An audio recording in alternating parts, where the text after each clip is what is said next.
Hello दोस्तों, नमस्कार। एक बार फिर आप लोग के सामने नया टॉपिक लेकर। आज का टॉपिक है हिंदी भाषा और साहित्य। भाषा वैज्ञानिक हमें शब्द देते हैं, लेकिन साहित्यकार उन शब्दों को चुनकर एक रचना को जन्म देते हैं। भाषा वैज्ञानिक वाक्य संरचना का ज्ञान करते हैं, लेकिन साहित्यकार किसी भी भाषाई अनुशासन से परे शब्दों को जोड़ तोड़ से पाठक के दिलों में समा जाते हैं। भाषा और साहित्य एक ही सिक्के के दो पहलू हैं। भाषा है तो साहित्य है, और जब साहित्य होता है तब भाषा स्वतः ही विकासमान होती है।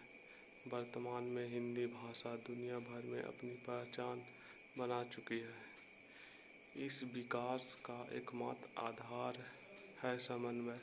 हिंदी भाषा ने न केवल भारत की अपितु विश्व की अनेक भाषाओं के शब्द से अपने आप को परिपूर्ण किया है, और आज भी अनेक शब्दों को अपने अंदर समाहित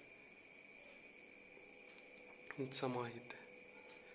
हिंदी भाषा के विभिन्न भिन्न काल। डॉक्टर नागेंद्र की पुस्तक हिंदी साहित्य का इतिहास और डॉक्टर लक्ष्मीलाल बैरागी की पुस्तक हिंदी भाषा और साहित्य का इतिहास तथा इंटरनेट पर उपलब्ध जानकारियों के अनुसार हिंदी भाषा के 3 प्रमुख काल माने जाते हैं।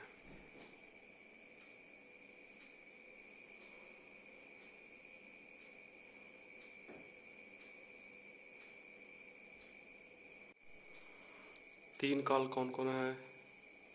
पहला हो गया आदिकाल, दूसरा हो गया मध्यकाल, तीसरा हो गया आधुनिक काल। इस तीनों काल को एक एक करके देखते हैं। आदिकाल।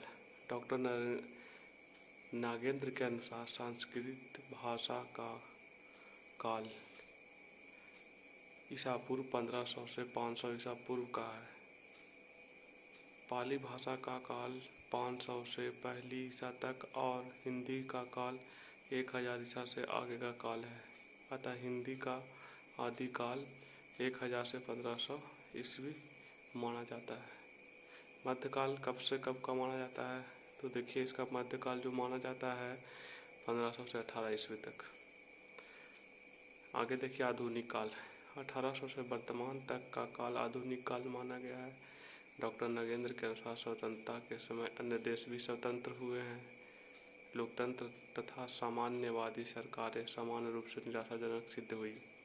व्यक्ति या तो व्यवस्था का पुर्जा हो गया या प्रविधि का। उसका अपना व्यक्तित्व और पहचान खो गई। इस खोए हुए व्यक्तित्व को खोज प्रक्रिया का नाम आधुनिकता है।